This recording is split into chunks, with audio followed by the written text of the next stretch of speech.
법률론과의 차이점이 있다면 상속은 이루어지지 않습니다.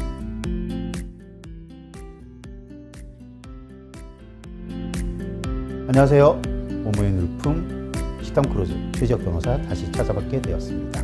지난주 혼인 취소와 혼인 무효에 이어 오늘도 다소 좀 생소하고 어려운 주제로 찾아뵙게 되었는데요. 이혼 및 재산분할 청구 소송 중에 한쪽 당사자가 사망한 경우 혹은 당사자가 사망하였는데도 재산분할을 청구할 수 있는지 다소 예외적인 사례에 있어서의 질문도 여럿 있었습니다.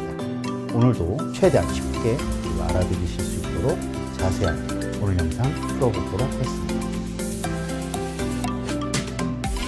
참 질문 자체도 좀 어려운 난이도가 있습니다. 보통 소송을 하게 되면요, 이혼 소송 따로, 재산분할 소송 따로 하는 경우는 거의 없다고 보셔도 됩니다. 재산분할 때문에 재산분할 쟁점으로 인해서 이혼 소송이 되게 길어지는데요. 길게는 2년 혹은 3년까지 가는 경우도 여러 봤습니다. 그러나 이혼 판결 먼저 내려지는 경우는 거의 없었습니다. 즉, 이혼 사유는 너무도 명백하고 확실하더라도 재산분할에 대한 쟁점이 무르익어서 담당 판사가 이혼 및 재산분할 판결을 내릴 수 있도록 모든 게 세팅이 된 이후에 이혼 판결이 선고가 됩니다. 자, 요것을 편의상 재판상 이혼이라고 하겠습니다. 자, 그럼 재판상 이혼과 비교되는 것이 바로 협의이혼일 텐데요. 협의이혼은 금전관계, 즉 위자료나 재산분할 관계는 법원에서 전혀 터치하지 않습니다. 미성년 자녀가 있는 경우에는 양육비와 면접교섭을 어느 정도의 빈도로 할 것인지 이것만 담당 판사가 물어보게 됩니다. 치열하게 이혼 소송을 하다가 어느 한쪽이 질병 혹은 사고로 안타까운 사례지만 저는 자살하신 경우도 봤습니다.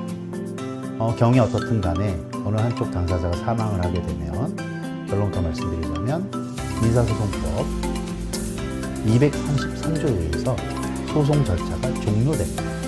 즉, 한쪽이 사망했기 때문에 더 이상 절차를 진행할 실익이 없다는 선언을 법원이 하게 되는 것입니다. 그 이후에 어떻게 되느냐?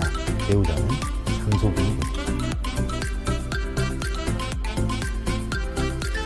법률론과 사실론의 차이점은 법률론의 경우에는 꼭 이혼 신고가 되어야만 법률관계, 즉 혼인관계가 해소됩니다. 하지만 사실혼 관계는 결과 동시에 사실혼 관계가 해소됩니다. 다만 혼인관계는 해소되었지만 서로 정산할 것이 남아있고, 즉 재산분할이라는 쟁점이 남아있기에 소송을 하게 되는 것이지요. 자, 그런데 사실혼 해소를 이유로 한 재산분할 소송 절차가 진행되다가 어느 한쪽 당사자가 사망할 경우 그냥 소송 절차가 종료됩니다. 하지만 법률론과의 차이점이 있다면 상속은 이루어지지 않습니다. 자, 재산분할 소송 중에 판결이 나지 않았더라도 그 재산분할 청구권, 그 권리 자체가 상속인에게 상속이 됩니다. 즉, 자녀가 있다면 상속인 그 자녀가 그 절차에 대한 수괴 신청을 하게 됩니다. 수괴 신청이라 하면 고인이 하던 절차를 그대로 이어받아서 절차를 진행한다는 뜻입니다. 즉, 모친이 사망을 했어요. 모친이 부친을 상대로 재산분할 청구를 하고 있는데 그 와중에 모친이 사망을 하셨습니다. 그러면 그 모친의 상속인들이 모친의 지위를 그대로 이어받아서 재산분할 청구 절차를 진행할 수 있다는 뜻입니다. 자, 이 질문 잘 들으셔야 돼요. 아까 전 질문과의 차이점이 있을까요?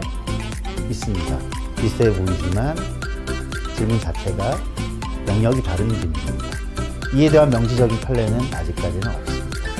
하지만 학계에서는 역시나 당연히 소송 절차를 시작하셨을 때 수괴가 가는 것처럼 소송 절차를 시작하지 않았더라도 그 재산분할 청구권을 상속받아 절차를 새로 시작할 수 있다는 경우가 다수설이고 실제로 그런 실무도 있습니다. 다음 회차에서는 이제까지 설명드렸던 많은 주제들 중에 세부 주제들 제가 약속드렸고요. 시간 관계상 간략하게 답변만 해드리고 상세하게 설명을 해드리지 못했던 세부 주제, 디테일한 주제들에 대해서 좀 더 자세하고 친절하게 설명해드리는 시간을 갖도록 하겠습니다. 다음 시간에 뵙도록 하겠습니다. 시청해주셔서 감사드립니다.